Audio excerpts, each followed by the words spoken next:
in South Carolina. Christo, of course, I'm sure lots of times you spoke around as far as staying with team chemistry, community, things like that. From your perspective as a player, how would you kind of assess the state of the locker room and just the level in which you feel like you guys have? Yeah, what I can speak for is, kind of what I see day in and day out, and that's guys, committed to this team, committed to each other, working with each other, and the results on the field aren't what we want, and it's tough, right? Everyone wants to win, players, coaches, fans and whatnot, but I see guys that are coming together and stringing along great practices that are, getting better each and every day, and we're heading in the right direction, absolutely, and we're just excited being able to keep working. To follow up on that as well, you mentioned the results in the field. What do you think from a fundamental standpoint, how it needs to change to kind of right the ship, get some more unity? Of course, last several games kind of get out of hand. What do you think kind of needs to be corrected to stay competitive in this time? Yeah, we just need to execute better. Offensively, just being able to sustain drives and just keep playing good football. That's really what it is. That's really what it kind of comes down to, is just the execution standpoint from it. And we just kind of continue with the process and the trajectory that we're on. The results will come. As Coach said, the results take care of themselves, and they absolutely will follow. But we just got to keep getting better. That's what we're doing. Back right here. Brian, how do you keep all the external noise out, and how are you guys thinking for this week? Yeah, guys don't really pay a ton of attention to it, right? Like we're just focused on getting better. We got practice today, so preparing for practice. Being able to prepare to play. So that's just really what everyone's kind of focused on. Tommy Ashley in South Carolina. Obviously, you've missed quite a bit of time. Are you in a position you're going to be able to get on the field this week, or what's your status? Yeah, just working, day in, day out, to be able to get back and, be able to play well. So that's really, as much as I can say. And from your perspective, seeing Chad sort of step up, just sort of speak to his progression since day one. Unbelievable. For a guy to, play a position he's never played before, especially a position like center, where there's so much that goes into it from a call standpoint, and it's a little bit different footwork. Guys a little bit closer to you on the ball. To see the way that he's been able to progress as a player, it's it's truly unbelievable, and it's been incredible to see, and he's doing such a great job. It's awesome seeing him out there. Brian, have you guys met? Two questions. Have you met at all as players to discuss, what's going on around, and said, kind of keep everything inside the team?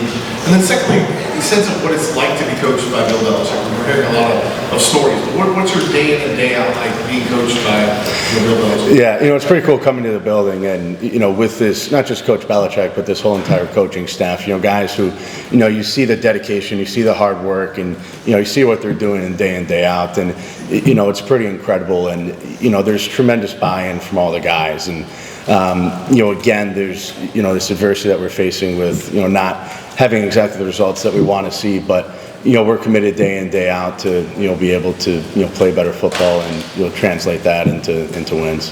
And have you met as players? Have you guys talked it out amongst yourselves about? Obviously, somebody's talking. Have you talked it out about yourselves about how to handle those things inside the locker room, or how to use that to fuel whatever you have the rest of the season? Yeah, what I can speak to is, just kind of what I see. And again, that's just, guys every day who are committed to each other, and, to see the growth from day one, whether that's, back end here in January or, getting in here in the summer, and seeing how guys are kind of getting closer together. It's been tremendous. And, again, some of that, outside noise stuff, it doesn't, really affect, what we do day in and day out. It's just everyone kind of, again, buying in and coming together. Chris, right side. Chris Lee from WRL. I asked Coach the same question. He mentioned that he feels like over the bye week and the course of the season that the team has improved, progressed.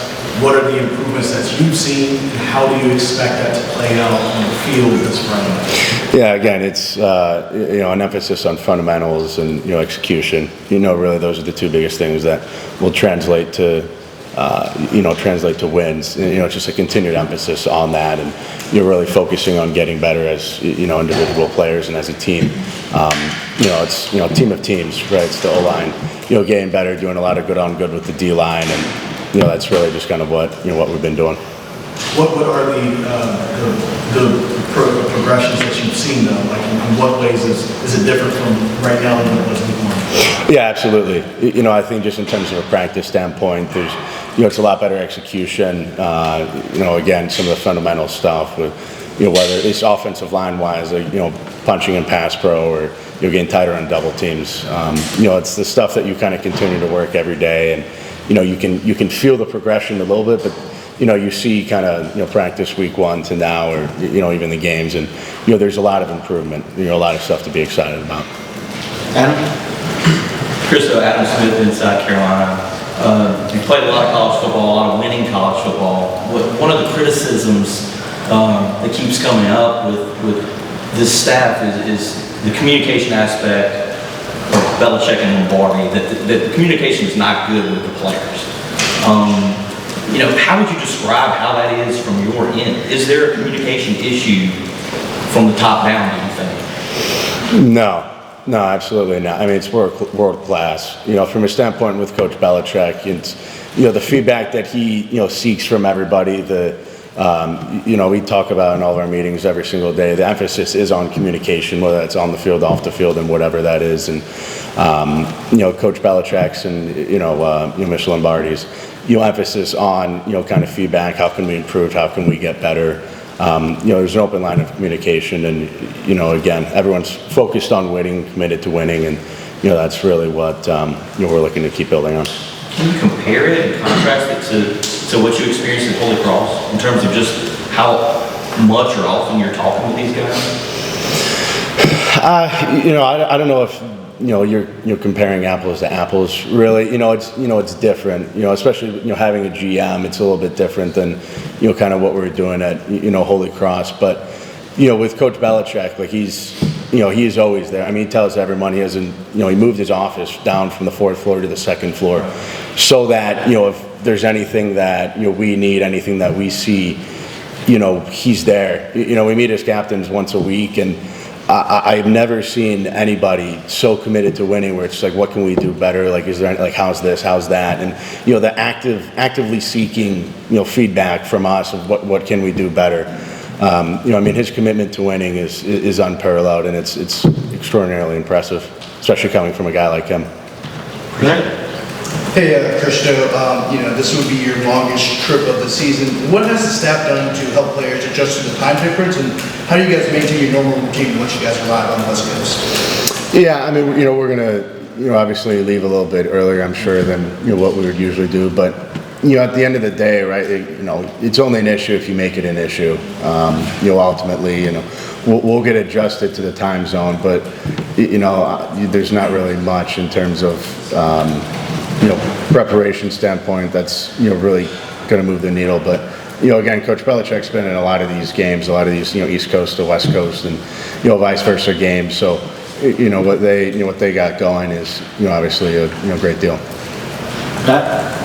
Christo, how would you describe kind of the relationship between the Matt Brown era players and the Bill Belichick recruits? Not until firsthand, but there's been a lot of issues there.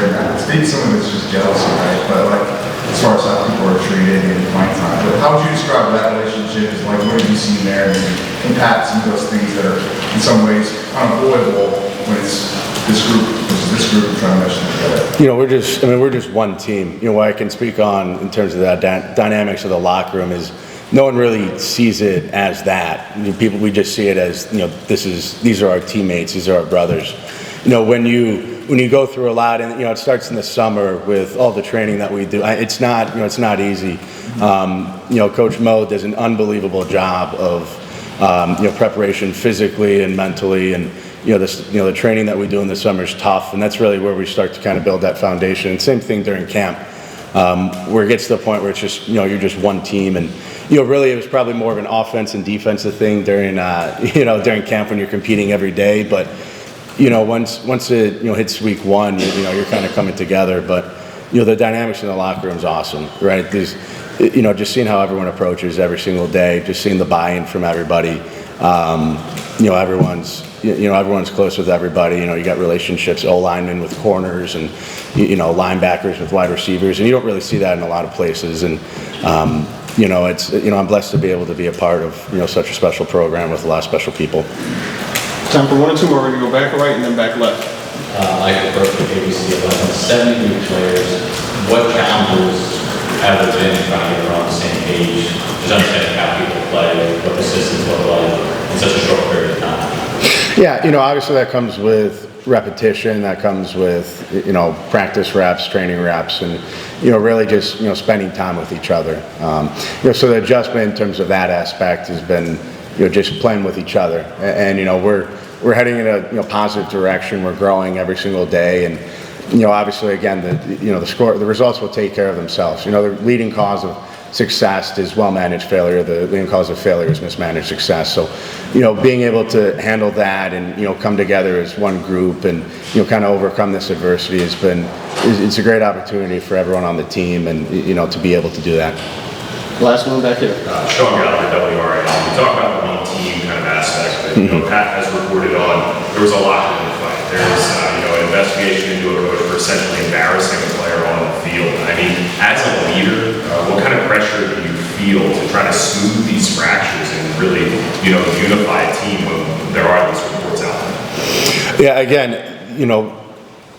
what I can speak on, again, as you kind of, alluded to is, what I see, and that's the buy-in that everyone has. And it's, being able to be around so many people that are committed to the program, be around so many people that are, day in, day out, giving everything they have in practice. It's easy for a lot of guys to just, kind of, wallow away and it's, okay, we're not playing as well as we want to, but to see guys, take it to another level. And that's really kind of what it's all about. And, there's so many leaders on this team, Drew, Kamori, Will Hardy, Gio, Max, Blast. Like, there's so many people that, give everything they have every single day. And it really just inspires other people, inspires me to, be able to come here and, give everything I have. Perfect. Good stuff. Thanks so much, Christo. Awesome. Thank you. Appreciate it.